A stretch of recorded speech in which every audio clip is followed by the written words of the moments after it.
Welcome back, everybody. Today we are talking about Shazam! Fury of the Gods, that is directed by David F. Sandberg. Right off the bat, I want to say this is a no spoiler review for 90% of it. I will give you guys the countdown page again. I will give you guys a solid 15 seconds before I talk spoilers, because honestly, there's not that many spoilers about this movie. I would never talk about the third act of any movie. I'm gonna go see John Wick or something like that, and I don't feel the need to do a non-spoiler. But the post-credit scene and stuff like that, there's not much there either, but just in case someone wanted to hear about it, I'm not gonna make an entire separate video for it, but I'll give you guys plenty of warning. So this is all no spoilers until I give the warning.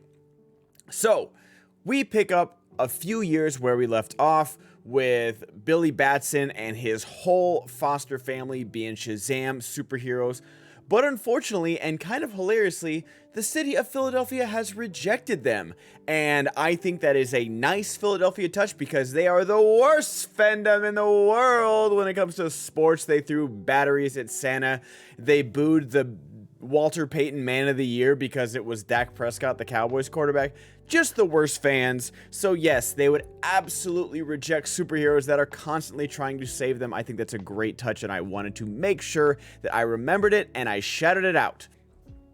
But Billy's trying to hold on to his family because everyone's got superpowers. Mary, his older foster sister, wants to go off to college, but she's still in Philadelphia because she's being a superhero. He's about to be 18, and that's like the legal limit for foster care, so is he gonna have to move out? He's got a lot of things to do, and he's still working on becoming a superhero. And you know what's not gonna help? The Daughters of Atlas, played by Lucy Liu and Helen Mirren, show up, and they get the wizard staff that he broke in the last movie and start causing havoc. So he's got to do his superhero thing and try and hold everyone together and try and save the day. Now, this movie comes on the heels of HBO Max, Warner Brothers, the DCEU, James Gunn, literally anything and everything, David Zaslav, Batgirl being canceled, people being recast. Hold on.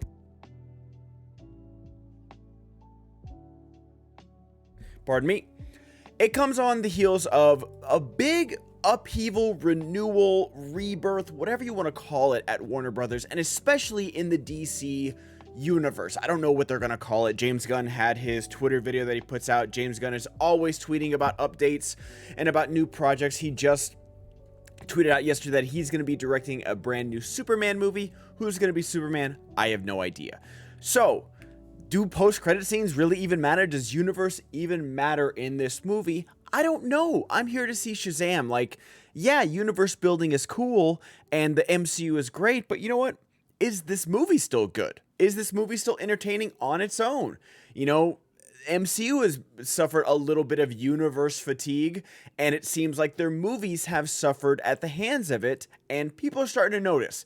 I don't know if the general public is starting to notice. I know Ant-Man isn't doing that great at the box office, so it seems like it. And it seems like even Bob Iger's like, we're gonna pull a few series. We're gonna slow things down and make these special again. The first Shazam I had a really fun time with. I thought Jack Dylan Grazer as Freddie Freeman was a great sidekick, teaching Billy Batson how to be a superhero. I thought Asher Angel in his limited screen time was good. And he's even got more limited screen time in this movie. Freddie Freeman has more, and I feel like they do lean on him a little bit. The newcomers, that includes Rachel Zegler, Lucy Liu, and Helen Mirren, are welcome additions. Rachel Zegler, I am so excited for her future because she absolutely just lights up a screen. She just lights up the screen, and it's so funny. There's a TikTok going around where someone asked her on the red carpet of this premiere, like, oh, what made you want to join the DC universe? And she's like, I needed a job. And I respect the hell out of that, just the honesty of it. I'm currently looking for a bar job, and every company is like, well, what do you like about this place? I like that it pays me, and I can make money from it. I will give you 110% if you pay me money to do the job you're asking me to do. And I wish I could say that. I feel like I got in trouble because a bar was like, oh, how'd you discover us? It's like, well, you were posting on Indeed.com, and so I sent my resume in. And apparently that was the wrong answer because I didn't get a call back. But it's like, I don't know what you want from me. Like, I don't know. But I digress.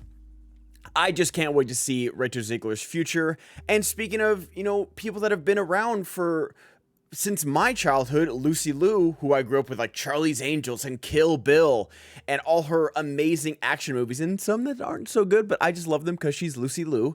It's so great to see her back on the big screen again. I hope this gives her some kind of renaissance to her career, because she is a movie star. She does bring that movie star power. If you are acting alongside Helen Mirren and you are holding your own, you are a movie star. You are movie star quality, and Helen Mirren is giving her absolute all. And Helen Mirren just seems like that kind of person, like whether she's in Fast and Furious, whether she's going for an Oscar, or whether she's in Shazam! Fury of the Gods, she's going to give it 110% and going to have just fun with it. And she's having a lot of fun as the villain in this movie, and I really enjoyed all three of them. They're the biggest newcomers to this one, and because I think everybody else has been in the last movie, so they're like the newcomers, and I loved all of them. Grace Carolyn Curry as Mary, Adam Brody as older Freddy, Megan Good as older Darla, Ross Butler as Eugene, DJ Catrona as Pedro. They're all awesome, and I'm glad. It's tough to balance, what is that, like 9 people, including the parents, the foster parents, played by Cooper Andrews, I believe, and Marta Millins, I think, are the actors. Sorry, I'm on IMDb trying to get everyone's name correctly.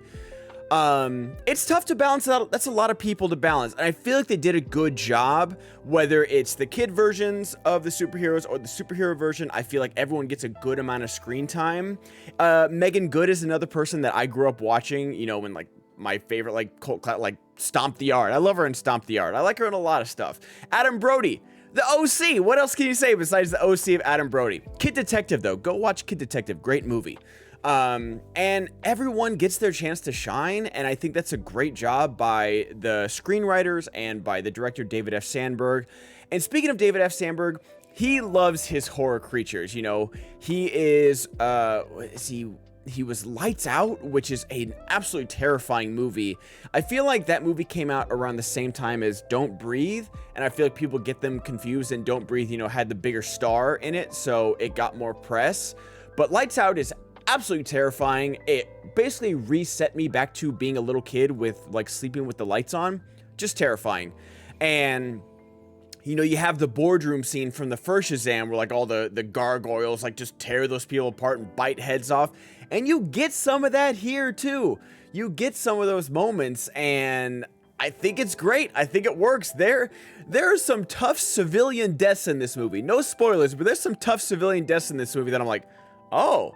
And you could tell like he got it in where he could, because he knew he had to make this a PG-13 movie, but he's like, let me just sneak this in here, see if it works.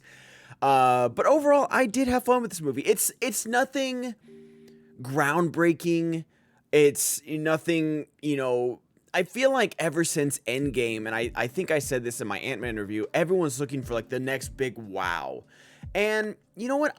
Like not every movie needs to wow you, in my opinion. I'd love for movies to wow me. That'd be great. But I feel like if every movie wowed you, not every movie would wow you. That's a lot of uses of the word wow in one sentence, but there it is. But I thought Zachary Levi is a great lead for this. I think he's perfect casting. It really does suck that we don't get any Black Adam, and that's been so well documented. It's not really a spoiler, but The Rock versus Zach Levi would have been a great showdown, and regardless of what the DC future was, I feel like that would have happened.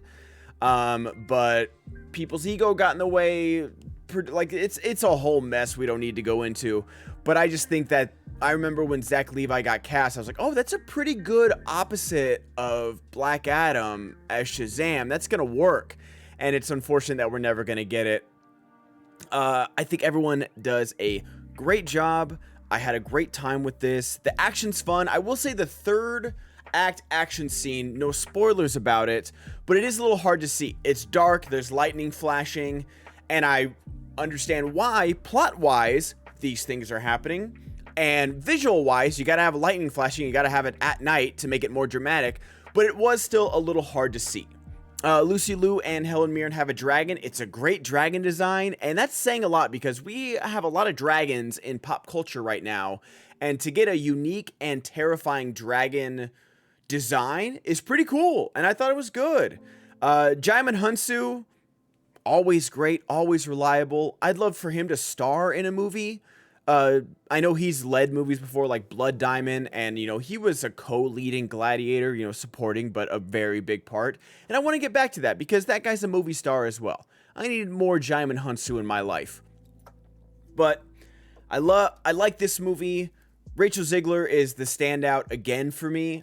She doesn't have to do much for me. She's just there, and she's just like, that's a star. That's a movie star right there. I realize I'm calling everyone movie stars. It's because there's a lot of stars in this. There's a lot of celebrities and actors in this movie. It's insane. But overall, I definitely recommend going and seeing this. I had a great theater experience. People were laughing at the jokes. People were wowing at the action. And that's what you want from a comic book movie.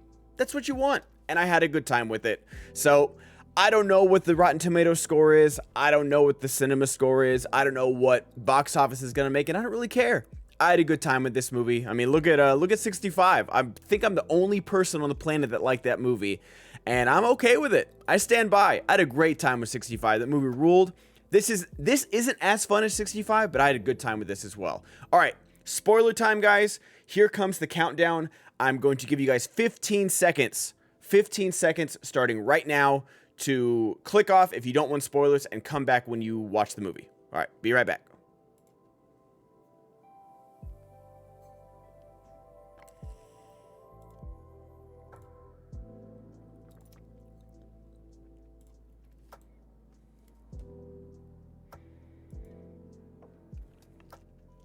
Oh, wait, I put it on the wrong. Hold on. Give me 1 second, guys. I'm going to put this on here just in case it still didn't get through to you. This is spoiler time, baby. Spoilers. Okay. So the only spoilers, and I honestly can't even say it's a spoiler because I saw on TikTok that this is literally in a TV spot that Wonder Woman shows up. And cool. It was the funniest thing about the Wonder Woman cameo. There's two funny things. Is because early in the movie, you see Shazam on a date with Wonder Woman, but they're doing what they did with, the Superman thing at the end of the last movie, where like you don't see his face, and then you don't see her face, and she's turned around, and you're like, are they gonna show it? And I knew Wonder Woman was in the movie because I saw that stupid TV spot, but she turns around and it's Jaimin Hunsu's face as the wizard giving him a big warning, and I was like, that's funny. That is a good use of like just exposition, and there's a lot of exposition. I didn't say that in my review. I forgot. There's a lot of exposition in the front half of this movie. But I thought that was a really clever trick where like if you didn't know Wonder Woman was going to be in this movie and it turned around and it was Jaimin Hunsu, that's funny. But the even funnier thing is that her actual reveal, she comes on and Billy has died, for literally 2 minutes of screen time. He sacrificed himself, and what's a really cool move, honestly. And he's like, well, there's no more gods left to like kickstart this power. And she's like, there's one. And then that electric guitar, like violin, whatever that is, kicks in the and it is so loud. And she's just walking up. She's in full garb. Gal Gadot looks great. But it's just like walking up, and the score is so loud. It is pounding through the theater speakers, and I thought that was hilarious. And then the mid-credit scene is the two people from Peacemaker. I don't remember their name, and I'm not going to look it up right now. And apparently Amanda Waller has become the Nick Fury of this universe overnight. I don't know when that happened. I don't get it. I don't understand it. It doesn't make any sense, but I don't care. And they're like, oh, do you want to be in the Justice? Yes, I do. Society, not Justice League, because I guess that's where we're going. And then the very post-credit scene is Mark Strong as the villain from the first movie. And the caterpillar thing shows up again. Again, not going to look up names. Don't care that much. And he's like, it's been 2 years. I've been waiting for you. And he's like, I have a plan. I just have one more thing to do. And then he's like, what took you so long? He's like, I can't fly. I can't walk. I just slither around. And he's like, I have one more thing to do. I'll be back. He goes, no. And I was like, that's funny. I don't know when they filmed that, if they got, they got Mark Strong in for a day to film this scene, like in a cell. And he was just like, well, we don't know what the future of the DC universe is, so just be put on hold for now. We're just going to do this because no matter what, it's going to work. I'm like, that's funny. That's some good tongue-in-cheek stuff right there. So that's really all I have to say about the spoilers. The creature designs that they like, the things that sprout from the vines are so sickly and like super nightmare. Like, so I was talking about like David F. Sandberg and like the horror characters he designs. Like when that stinger just gets that lady and just throws it, I was like, oh my gosh, that was intense. But yeah, like this movie, enjoyed it. Don't really have much spoiler thoughts. Like it's exactly what you think is going to happen. It happens in this movie, and it's fun.